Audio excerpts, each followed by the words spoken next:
Hello, and you're listening to Week 14 of Oneness Project Light One-on-One with Israel Kelly.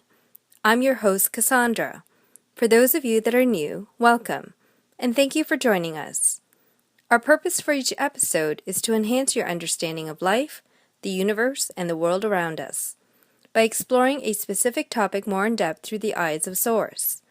As many of you know, Israel Kelly is fully coalesced with Source energy, and has been granted with the universal knowing. He is here to bring messages of love to humanity and to facilitate all of us with the expansion of our consciousness. In last week's episode, Israel Kelly shared his divine knowledge on the subject of karma, explaining how karma is simply a human creation and it is completely separate from the universal law of cause and effect, and by releasing our karmic beliefs, we can increase more dharma into our lives. Tonight, we will talk about the difference between channeling and coalescing with the larger part of ourself. And here is Israel Kelly now. Hello, Israel. Thanks for having me, Cassandra. I'm delighted to be back. It's always a pleasure, Israel. Let's begin, shall we? Israel, can you tell us how channeling first began and when? Yes, Cassandra. The experience of channeling has been around for quite some time. Most of humans identify themselves with the 1960 work of James Rover, of which the sex material and sex-based books were written. In that time was very controversial topic, and the experience have moved since then. People are now ready for another experience, which we're going to call non-physical coalesce. Interesting. And what was the purpose for channeling?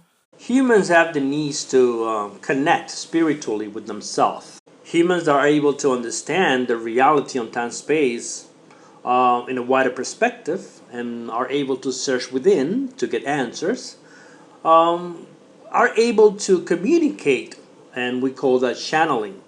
They channel that energy within themselves, the non-physical energy, and that allows them to channel, to connect, to communicate messages from the non-physical to the physical realm. That's great, Israel. Now, how does someone become a channeler? Humans do not really become channelers. We channel all the time that energy. It's energy that works two ways, in and out. So we channel all the time. We are connected with our larger part. We are connected with who we are, which is energy, all the time.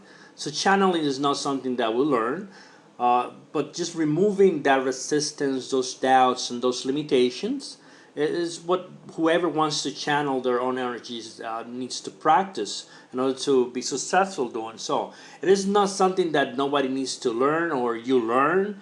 Uh, you just remove those limitations. You just remove that obstructions, obstacles, mind obstacles you have there that don't allow that communication to happen. When you welcome that communication, you're able to communicate within yourself, with your energy, with your larger counterpart, and that is called channeling. Thank you for that, Israel. Now, you've explained the term coalesce before in one of our past episodes. Can you please go over it again for our new listeners? Yes, Cassandra, that's a very good question. Being coalesce, being part of, being the same one, having oneness with who you are, being in oneness with that energy of yours, that's being coalesced. Uh, when you remove completely all that resistance, doubts, limitations, and you understand that that's who you are, your energy now having a human experience on physicality, that is all those obstructions they disappear. So it stays like that as long as you keep yourself understanding who you are, your energy now having a physical experience, you will be able to coalesce with that larger part of yourself. It is the same like channeling. However, this one stays there. This one is full trust. This one you don't have to meditate. You don't have to concentrate. You just accept who you are, your energy. You're here to have a human experience, and by being one with that energy of yours, with this, who you are, you become non-physical coalesce.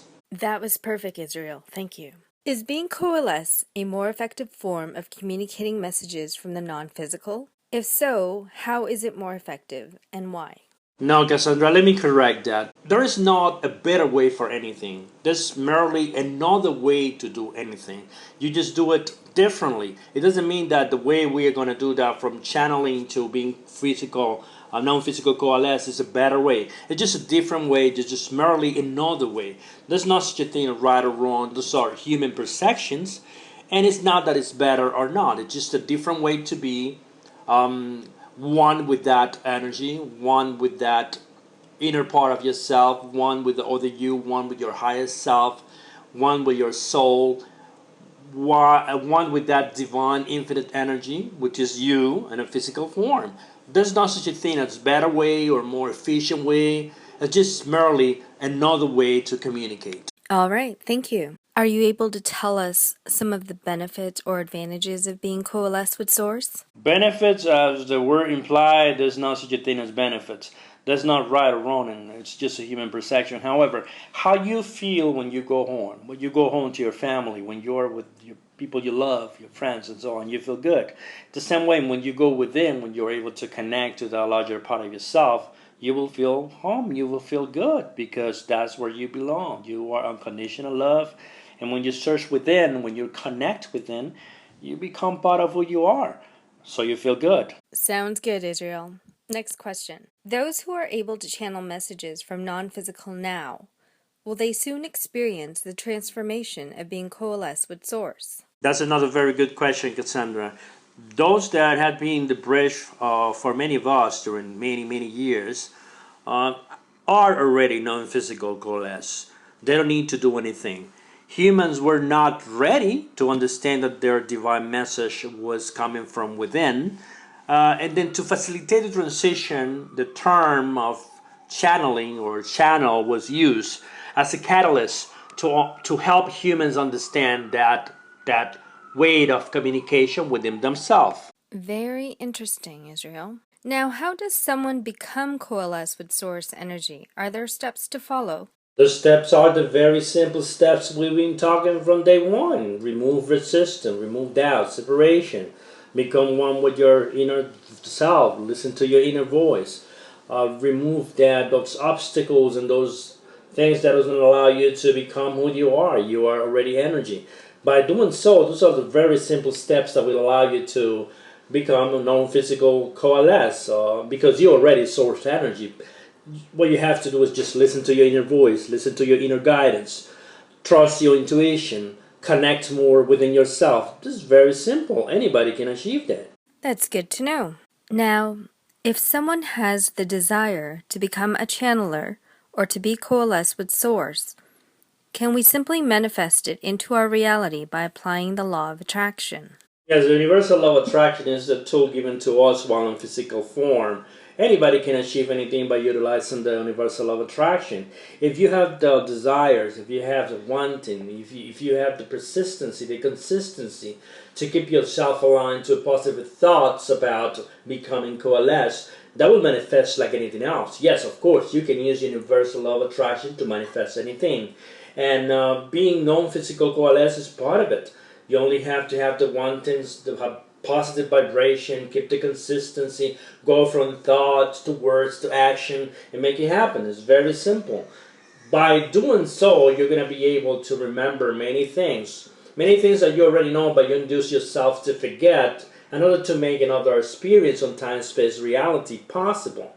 Because if you remember anything that happens before, that will be a conflict, as you're not going to be able to uh, have a new, reinvent yourself new, have a new experience, will be just a copy. That's why every time we're coming into physical form, one of the first things we do is just to induce ourselves to forget previous experiences and who we really are. And we are energy. We're source energy now occupying physicality in a physical form for having to have a human experience. That's who we are. By removing those doubts, resistance, and separation, by utilizing the universal law of attraction, we'll be able to get there. There's no doubts about it. That's wonderful, Israel. Thank you. For my final question, there are many famous channelers and illuminaries that many of us follow and listen to on a regular basis. And for myself, I find great joy and satisfaction in hearing their divine messages, and they have helped expand my consciousness and spiritual knowledge. For example, Esther Hicks, Lee Carroll, Daryl Anka, Lee Harris, Judy Satori, Matt Kahn, Neil Donald Walsh, Eckhart Tolle, Wayne Dyer, Deepak Chopra, Alan Watts, Nora Harold, Barbara Marciniak, Mike Quincy, Michael Elijah, Diane Robbins, Bentino Massaro, Teal Swan, Ralph Smart, Sheldon Neidel, Catherine E. May, Colonel Billy Fay Woodard, just to name a few, and they all seem to deliver the same message of unconditional love and oneness. However, they also specialize in different aspects of spirituality. I find it interesting that many have written books that were inspired by spirit. Now tell me, Israel, were all books of every genre that have been written, were they all channeled through spirit without the author realizing it? We are all of us more than a physical body, and all that experience, that human experience, is part of who we are. We have many people coalesce with source energy. We are source energy, now occupying physicality for a human experience, and many people have been chosen to participate as messengers. All you mentioned there, they are part of source energy. They are coalesce with source, and their inspiration is coming from source. However, we have free will, all of us. So whatever a human experience is based on his free will. It's not that is imposed to him or her, and is a free choice. So all that information written in books and all those seminars and all that information that all those channelers and those exposers of the source energy um, teach and go around with that message is already under their consent. Um,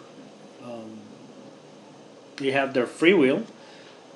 So whatever happen through them being conscious of what is happening. Yes, all of us were conscious about what we're doing. Being coalesced doesn't mean that you are possessed. Channeling source energy doesn't mean that you are possessed. Something's taken over. It's just who you are. It's just a different expression that allow you to connect spiritually and send the message across in a way that is understood in a wider perspective. So you do it up consciously. You know what's going on. You know what you're saying. You just get in divine help to do it in a way that other humans will be able to understand. That's excellent, Israel. Thank you so much for expanding our awareness on the subject of channeling and coalescing. It's definitely an interesting topic that many are curious about. Until next time, this is Cassandra for Oneness Project Light One-on-One with Israel Kelly. Thanks for listening.